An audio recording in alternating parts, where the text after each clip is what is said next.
Assalamualaikum warahmatullahi wabarakatuh. Selamat pagi anak-anak. Jumpa lagi dengan Pak Angga.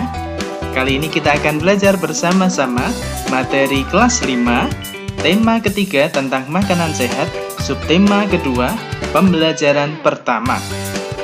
Muatan yang akan kita pelajari pada hari ini yaitu muatan bahasa Indonesia tentang jenis iklan berdasarkan medianya dan muatan IPA tentang penyakit organ pencernaan.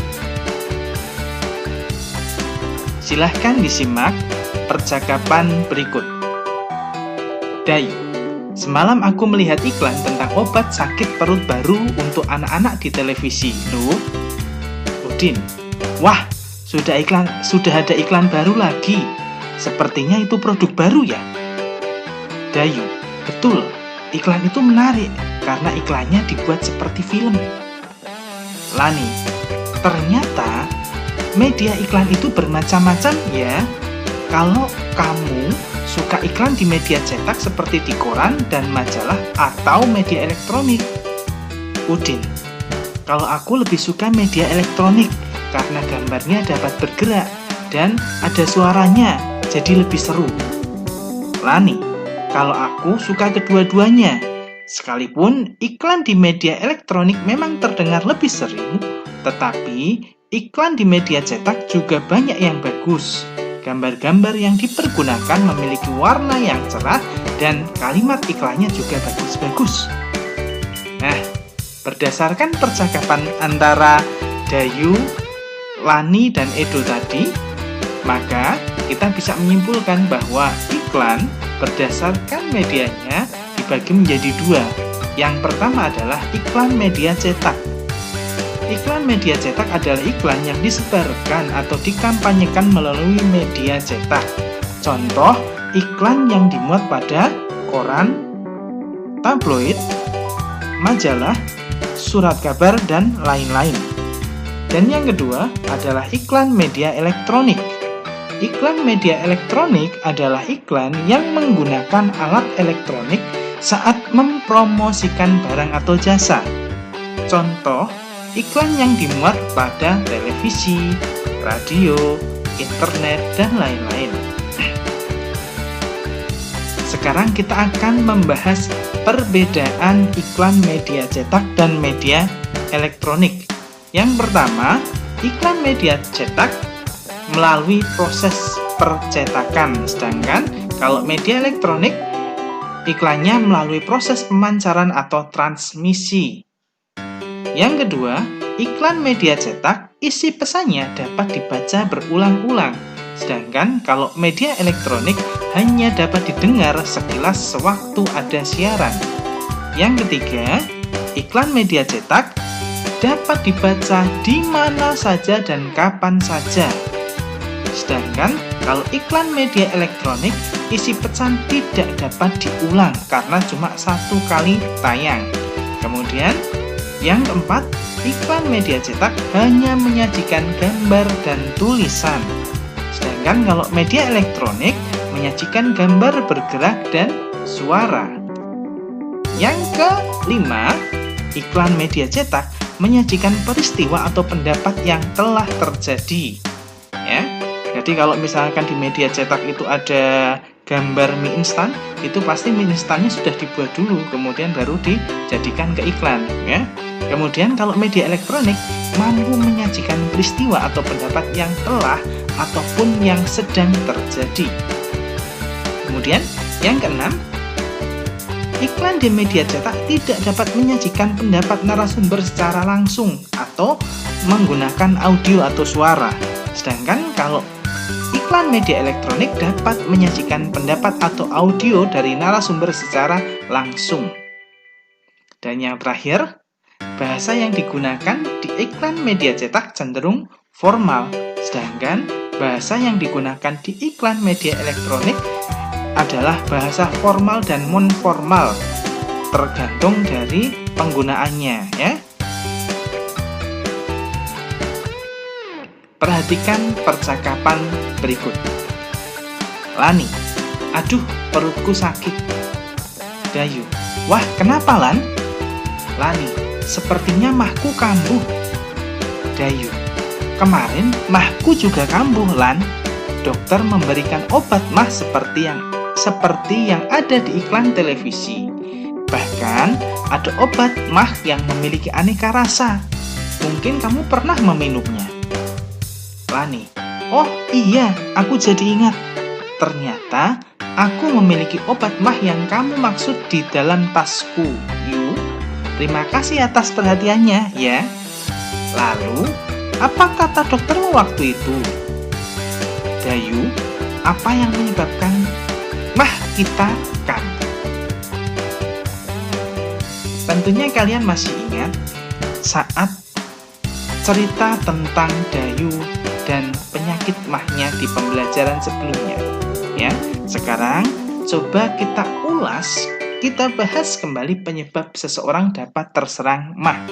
Ya, gejala mah yang dialami anak-anak sama dengan yang dialami orang dewasa.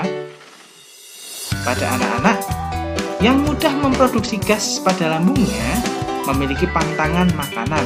Misalnya, tidak boleh makan pedas dan asam. Mereka harus banyak makan sayur dan buah, serta tidak boleh terlalu banyak makan mie instan. Oleh sebab itu, anak-anak perlu terus diingatkan untuk selalu menjaga apa yang mereka makan. Selain gangguan mah, sistem pencernaan kita dapat mengalami gangguan lainnya. Ada beberapa faktor yang menyebabkan gangguan tersebut. Misalnya, mengkonsumsi makanan tidak sehat dan pola makan yang tidak teratur. Nah, berikut adalah peta pikiran tentang gangguan sistem pencernaan. Ada 3 gangguan sistem pencernaan. Yang pertama kita bahas, di sini ada mah. Mah merupakan gangguan akibat peradangan pada lambung. Penyebab mah adalah luka pada lambung. Gejalanya yaitu nyeri perut, bagian atas mual dan muntah. Cara mengatasinya yaitu diberikan antibiotik dan antasida. Yang kedua, diare. Diare merupakan penyakit saluran pencernaan yang disebabkan oleh infeksi bakteri, parasit. Kemudian, penyebabnya infeksi virus pada usus besar dan alergi makanan. Gejalanya yaitu perut kembung atau kram, tinja, encer, rasa mulas, dan terkadang mual atau muntah. Cara mengatasinya, beristirahat dengan cukup dan banyak minum. Gangguan sistem pencernaan yang ketiga adalah konstipasi. Konstipasi merupakan gejala feses mengeras sehingga susah dikeluarkan. Gejalanya yaitu proses buang air besar terasa tidak tuntas, tinja kering dan keras. Penyebabnya penyerapan air yang berlebihan. Cara mengatasinya yaitu makan makanan berserat dan banyak minum air. Ya, jadi kita sudah belajar 3 gangguan sistem pencernaan. Yang pertama ada mah, diare, dan konstipasi. Diingat-ingat ya anak-anak. Nah, sekarang kita akan belajar tentang poster penyakit organ pencernaan. Di situ sudah ada poster tentang diare. Kita bahas poster tersebut. Yang pertama, di poster tersebut ada judul poster yaitu diare. Kemudian yang kedua ada pengertian diare. Apa itu diare? Diare adalah buang air besar dengan tinja encer atau berair dengan frekuensi lebih sering dari biasanya. Kemudian di poster tersebut juga ada gejala-gejala diare. Bagaimana tanda-tanda diare? Tanda dan gejala yang biasanya menyertai penyakit diare antara lain buang air besar yang encer dan sering kram perut, nyeri perut, demam, adanya darah dalam tinja, dan perut yang kembung. Selain ada gejala-gejala, kemudian ada juga cara pencegahan diare. Ya, di situ ada 4, minum air yang sudah matang, menjaga kebersihan diri dan lingkungan, mencuci tangan dengan menggunakan sabun, dan tidak mengkonsumsi makanan atau jajanan sembarangan. Ya. Juga Di poster tersebut juga terdapat gambar ya, cegah diare. Oke. Berdasarkan contoh poster di atas, diketahui bahwa diare ditandai oleh buang air besar dengan tinja encer dan berair dengan frekuensi lebih sering dari biasanya atau normalnya. Oleh karena itu, orang yang mengalami diare akan lebih sering ke toilet untuk buang air besar dengan volume tinja yang lebih banyak dari biasanya. Diare dapat menjadi gejala penyakit yang lebih serius seperti disentri atau kolera. Gejala yang biasanya ditemukan adalah buang air besar terus-menerus disertai rasa mulas yang berkepanjangan, dehidrasi, mual, dan muntah. Pemberian cairan dan elektrolit seperti larutan garam akan sangat membantu memulihkan keadaan tubuh yang kekurangan cairan dan elektrolit. Minum cairan oralit merupakan cara pengobatan yang paling efektif terhadap gejala diare. Apabila cairan oralit tidak tersedia, maka kamu dapat membuatnya sendiri. Larutan oralit dapat dibuat dengan cara mencampur gula, garam, dan air hangat. Oralit merupakan cara pengobatan yang paling efektif terhadap gejala diare.